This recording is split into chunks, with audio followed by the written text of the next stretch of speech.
1 फरवरी को निर्मला सीतारमण जी इस साल का बजट तो पेश कर ही देंगी, लेकिन हर एक मिडिल क्लास आदमी जो कि टैक्स के बोझ तले दब चुका है, वो होप कर रहा है कि कुछ तो रियायत उन्हें मिले ताकि उनका सेविंग का ग्राफ ऊपर बढ़े और टैक्सेस का ग्राफ नीचे हो। बजट के आने से पहले बहुत तरीके के अनुमान लगाए जा रहे हैं कि कहाँ पे क्या चेंजेस हो सकते हैं, मिडिल क्लास को या बिजनेस क्लास को किस तरीके की रियायतें मिल सकती हैं। अगर आप वेट कर रहे हैं कि टैक्सेस में आपको क्या क्या रियायतें मिलने जा रही है, किस तरीके के अनुमान लगाए जा रहे हैं, तो ये वीडियो आपके लिए है। इस वीडियो के अलावा आपको और कोई वीडियो देखने का जरूरत नहीं है। 1 फरवरी को आपके सामने सारी असलियत आ ही जाएगी, लेकिन इस वीडियो में हम ऐसे 6 स्पेकुलेशंस के बारे में बात करने वाले हैं जिससे मिडिल क्लास को राहत मिल सकती है। इकोनॉमिक टाइम्स के न्यूज आर्टिकल के हिसाब से ये स्पेकुलेशन लगाया जा रहा है कि ओल्ड टैक्स रेजिम में अप टू 2.5 लाख के इनकम पे आपको पूरा एग्जेम्पशन मिल जाता है। उस 2.5 को 3 लाख करने की बात की जा रही है और ओल्ड टैक्स रेजिम में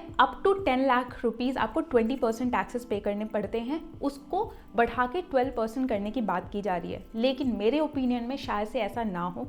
रीज़न उसका ये है कि 2024 के ITR के डेटा के हिसाब से 72% Indian tax payers already old tax regime में मूव कर चुके हैं। बचे हुए 28% को और इनकरेज करेगी सरकार कि किस तरीके से वो न्यू टैक्स रेजिम में शिफ्ट हो जाए। तो न्यू टैक्स रेजिम में कैसे सरकार और मिठास ऐड कर सकती है? मनी कंट्रोल के एक न्यूज आर्टिकल के हिसाब से न्यू टैक्स रेजिम के अंतर्गत अगर आपकी 3 लाख की सालाना इनकम है तो आपको कोई टैक्सेस पे नहीं करने पड़ते। उस 3 लाख की लिमिट को 5 लाख करने का प्रस्ताव रखा गया है। साथ ही साथ अबव 15 लाख के इनकम पे आपको 30% टैक्सेस पे करने पड़ते हैं न्यू टैक्स रेजिम के अंडर में। उस लिमिट को 15 लाख से बढ़ाकर 20 लाख करने की बात की जा रही है कि किस तरीके से 15 से 20 लाख के इनकम कैटेगरी के लोग जो हैं उन्हें 30% टैक्स ना पे करना पड़े।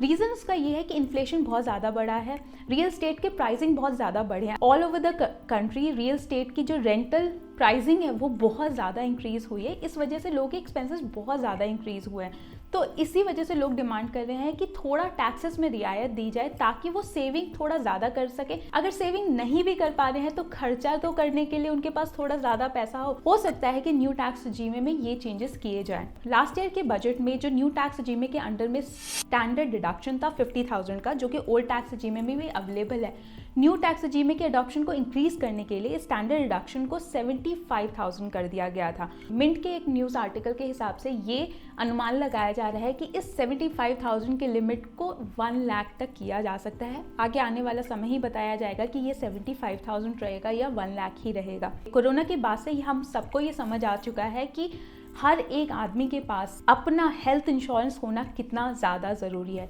यही एक कारण है कि 70 ईयर से अबव के जो भी वरिष्ठ नागरिक हैं वो आयुष्मान भारत योजना में अप्लाई कर सकते हैं। उनका कार्ड आराम से बन जाएगा। उन लोगों का क्या जो कि आयुष्मान का फ़ायदा नहीं उठा सकते, उनको अपना प्राइवेट इंश्योरेंस ही खरीदना पड़ेगा।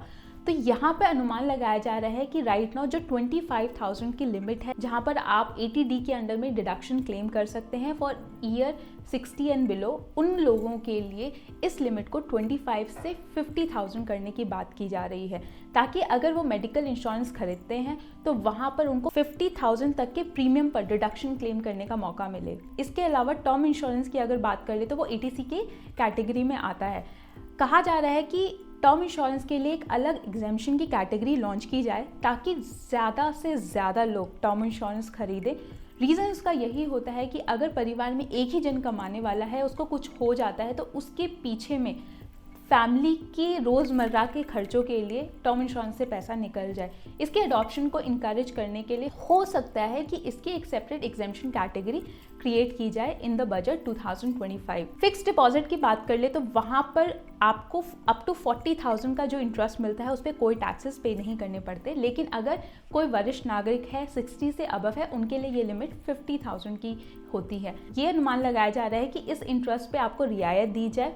हो सकता है कि इस लिमिट को 40 या 50,000 से बढ़ाकर 75,000 या 1 लाख तक कर दिया जाए, क्योंकि अगर आप एक रिटायरी हैं जिसकी सोल इनकम इंटरेस्ट से ही आ रही है तो उनको कम से कम टैक्सेस पे करना पड़े और उनके पास खर्चों के लिए ज़्यादा पैसा आए। हम ऑलरेडी बात कर चुके हैं कि किस तरीके से घरों के रेंट बहुत ज़्यादा बढ़े हैं पोस्ट कोरोना। इस वजह से अगर आपके सैलरी इनकम में एचआरए का कंपोनेंट नहीं है तो उस केस में आप अप टू 60,000 रुपीज़ तक पे एग्जेम्पशन क्लेम कर सकते हैं under section 80 GG। Money control के एक न्यूज़ आर्टिकल के हिसाब से सरकार को ये प्रपोजल सबमिट किया गया है कि क्यों ना इस लिमिट को 60,000 से बढ़ाकर 1 लाख कर दिया जाए, क्योंकि 60,000 का मतलब है 5,000 मंथली किराया, जो कि बहुत ज़्यादा कम है।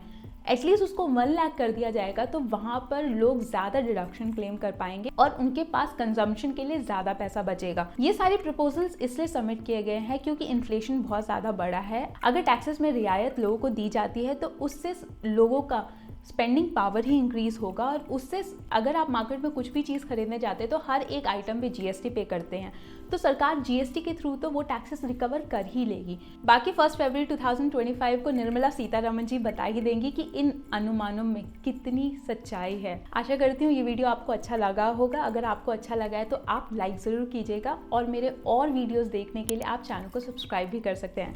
मैं मिलती हूँ आपको अपने नेक्स्ट वीडियो में। प्रिया दास साइनिंग ऑफ।